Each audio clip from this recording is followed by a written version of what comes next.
As the Germans continue their devastating assault across the Eastern Front, 2 platoons, heavy APCs, and a flame tank battalion have come in contact with the Russian resistance force. Heavy APCs begin to move across the open fields into the forest, supported by 2 platoons of German infantry.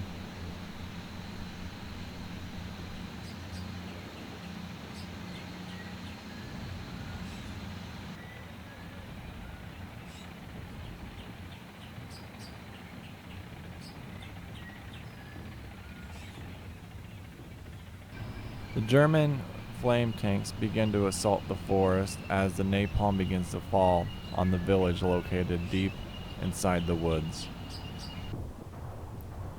The artillery barrage begins to level and clear the forests that surround the village and burn any infantry that are located within its borders. The Germans also call in smoke barrages due to the phosphorus inside the smoke containers. They also set the forest ablaze. The fire begins to rage out of control as the German forces enter the village.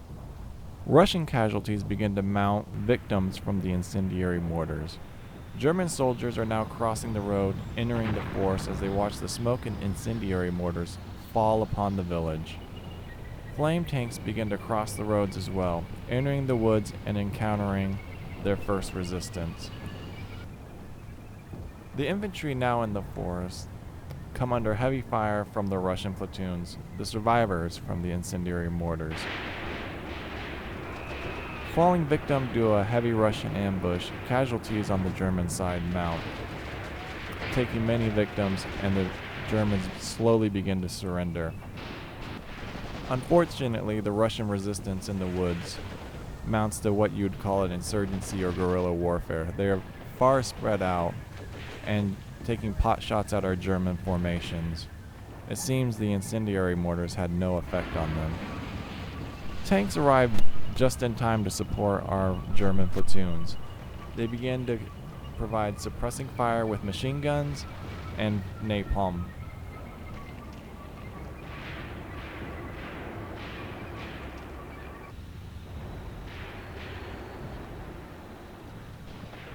The German platoons are fractured, but the Russians are set on fire.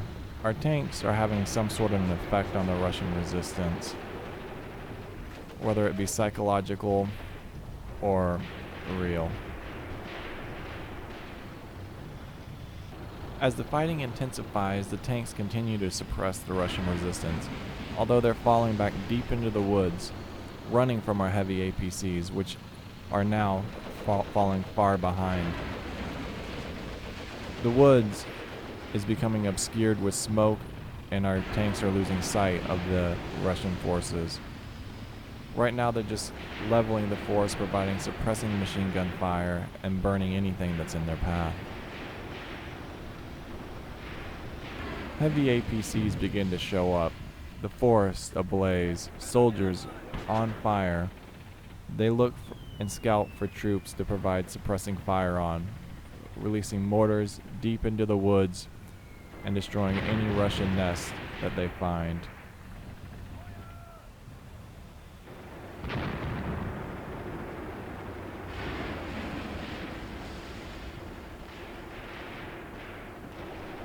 Confusion begins to mount as the tanks fire flames in any direction they think there's a troop.